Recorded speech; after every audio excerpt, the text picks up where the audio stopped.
आपने अक्सर लोगों को ये कहते हुए सुना होगा कि हम ये जॉब पैसों के लिए नहीं कर रहे, हम सिर्फ बिजी रहने के लिए कर रहे हैं। क्योंकि ये जो सोशल मीडिया का दौर है आजकल, ये ट्रेंड बन चुका है कि कोई भी इंसान खुल के ये बताना नहीं चाह रहा कि हमें वाकई पैसों की ज़रूरत है। वो बस इसको एक एज अ फैशन के तौर पे वो लेके आ रहे हैं कि भाई हाँ ठीक है, मैं तो बिजी रहने के लिए कर रहा हूँ। क्योंकि मैं इस पॉइंट से बिल्कुल भी एग्री नहीं करती। कोई भी इंसान इतनी मेहनत जो है वो बगैर पैसों के क्यों करेगा। जाहिर है हर किसी को पैसे चाहिए होते हैं। हाँ, फ़र्क सिर्फ ये है कि आप उस पैसे से आप अपना घर चला रही हैं या आप उस पैसे से अपनी ख्वाहिशात पूरी कर रही हैं, आप अपने लिए वो पैसे कमा रही हैं।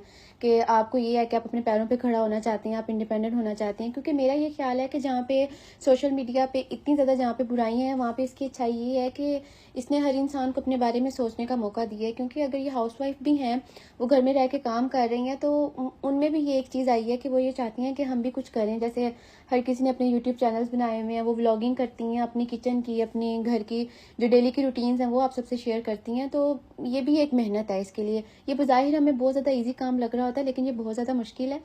क्योंकि घर के साथ साथ बच्चों के साथ घर की रूटीन सारी देखना, फिर उसको शूट करना, वीडियोस एडिट करना, वॉइस ओवर करना, थंबनेल, तो मतलब बहुत ज़्यादा काम ये हो जाता है। तो हम बज़ाहिर ये देख के कह रहे होते हैं कि फ़लाँ को देखो, वो घर बैठे सिर्फ व्लॉगिंग कर रही है और कितने पैसे कमा रही है। तो ये इतना कोई ईजी टास्क नहीं है, ये बहुत ज़्यादा मुश्किल है। और ये सारी बातें करने का मेरा मकसद सिर्फ ये था कि आप जो भी काम कर रहे हैं आप उसे छुपाएं ना, बल्कि आप उस पर प्राउड फील करें कि हाँ वाकई में हम ये काम कर रहे हैं।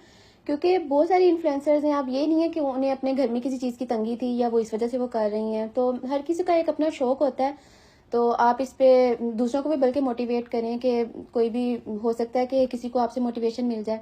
तो मैं जब पाकिस्तान गई ना, मुझसे जो भी पूछता था ना कि आप वहाँ पे कोई जॉब करती हैं, तो मैं कहती थी नहीं, मैं तो सिर्फ हाउस वाइफ हूँ। और वो मुझे आगे से कहते थे कि क्या फ़ायदा हुआ इतना पढ़ने लिखने का जब आपने कोई जॉब ही नहीं करनी। तो मुझे मेरी सिस्टर कहती है कि अभी आप हाउस वाइफ हैं, लेकिन आपने अपना चैनल भी तो बनाया हुआ है ना, आप साथ वीडियोज़ भी बनाती हैं, ब्लॉगिंग भी करती हैं, तो आप ये बताया करें सबको। तो मैंने कहा हाँ वाकई में मैं तो इसे कोई काम ही नहीं काउंट करती। तो बस ये है कि आप जो भी कर रहे हैं तो आप उसे खुद को अप्रिशिएट करें। जब आप खुद को अप्रिशिएट करेंगे तो ज़ाहिर है लोग भी आपको अप्रिशिएट करेंगे।